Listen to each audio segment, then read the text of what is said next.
Hello everyone, Brick Dark here. Today I'm reviewing the LEGO Marvel What If Tony Stark's Sakaarian Iron Man set, which has 3 minifigures, 369 pieces, and retails for $35 in the United States. So here is the exclusive Tony Stark figure, and the exclusive part is that torso, which is a Legoized version of the Black Sabbath shirt he wears in the Avengers movie, which is a really cool detail. Nothing else too special. He has the same Tony Stark faceprint they've been using since Infinity War, with that heads-up display on the back. That doesn't make a whole lot of sense.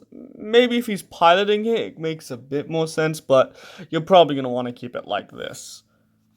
Here is Valkyrie, and this is the second Valkyrie we've gotten after the 2017 original that came in the Thor Ragnarok sets. She has a sword and an empty bottle, representative of our extreme alcoholism, which is pretty interesting. Has a nice gunmetal gray torso, as well as that same cape and hair as the original. Different face print though, this one's a bit more smirk-ish.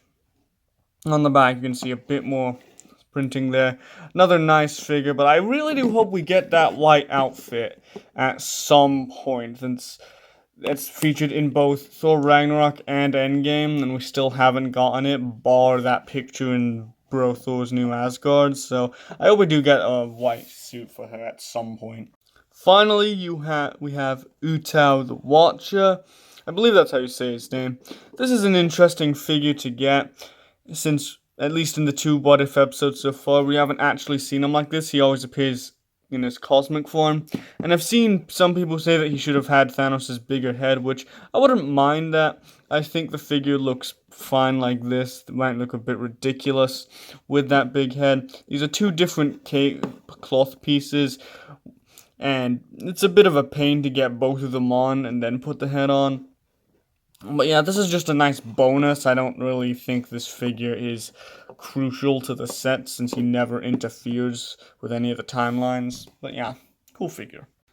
So, the one thing I'm going to notice right off the bat is how colorful this thing is. It has teal, I believe that's the color, the turquoise, orange and red, as well as a bit of gray mixed throughout. Starting on the hands are identical builds, and you can move each of these fingers individually, as well as rotate it. They are in a fixed position, so you can only rotate them. They are identical builds on both sides. Then you have a sticker on here, and a different sticker over here for some nice, simple, but effective asymmetry. You can also rotate the arms like that. Looking at the legs, he's got some pretty chunky thighs.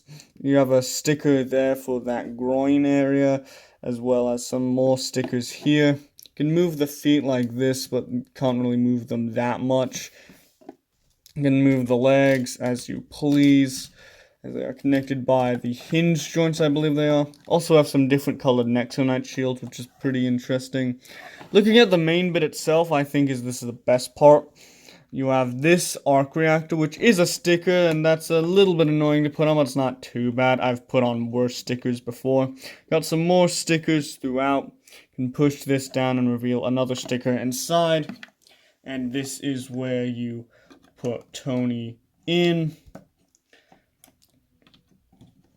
Now, I will say, I'm not a huge fan.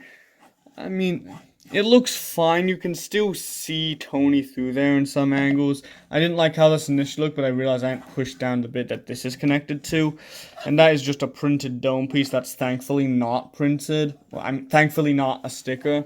Then looking at the top here, you do have this part, which you can move up and down, like almost like a solar array. Now, I will say, I don't like these bits at the back with these wheels. They are pretty easy to remove, but the reason he has these wheels are not just like these sources of power, but it ties into a play feature where you can turn this thing into a car. So I'm going to do that real quick. It's really easy. The instructions provide it. It's about 7 steps, so I'll see you back when I'm done. So here's the mech as a car. Took me about a minute to fully do, and you do have a lot of extra parts left over. It's not like the mech where everything's neatly attached, but this is a pretty interesting and funny version. I wouldn't prefer, I don't think this is the best way to display. It doesn't look that great, but you can have a figure sitting there. And it's a novelty, I will say. It's not the greatest feature ever. The car doesn't look amazing, but it's a funny little novelty. And I think that's why the set costs $35. But yeah, that's about it for the build. Rolls just fine. Let's take a look at the box and then the instructions. The box here's a pretty tall one. I think it's like a thicker $30 box, just upright. And just on the back, it just says rebuild the mech into a race car. No other features are shown off, no different poses, just you can build it into a race car. I will say, this lighting makes him look purple. And I mean, on here it looks like more blue, but here it looks purple. I don't know, I maybe would have preferred if he was actually purple, I don't know. Still haven't seen him beyond this like cosmic form you can see on the side there, but also have that nice brick detailing of all the comics on the side. That's a cool detail, but yeah, that's it for the box. The instructions don't have an ad for the other What If set, being that Hydra Stomper set, but you does have the same ad featured in the Thor's House set for the other 4 main Infinity Saga sets. As I said before, definitely going to get the 2 at the bottom, might get the 1 at the top, won't get the Guardianship. I don't know, I just don't like the Guardianship. I've had multiple and I've not liked either of them. So overall, I can't fully comment on how much I like this because the episode that this appears in of What If has not premiered, and I won't imagine will premiere for at least another month, given how none of the promotional material has any indication of this being a storyline. However, judging it as is, I do like it. It's quite a different take on a Hulkbuster style set, being a many-colored and unique colors at that mech. And the ability to turn it into a race car is an interesting gimmick, but nothing more than that.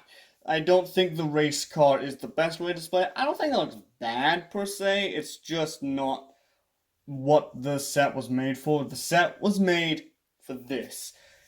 At $35, I can see why it's not $30 and why it is $35, because they have the extra bits to turn it into a car.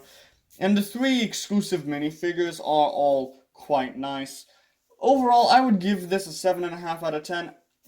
If you like the episode when it premieres, or you like the figures, I would recommend getting it. If you can get it on sale, it's even better.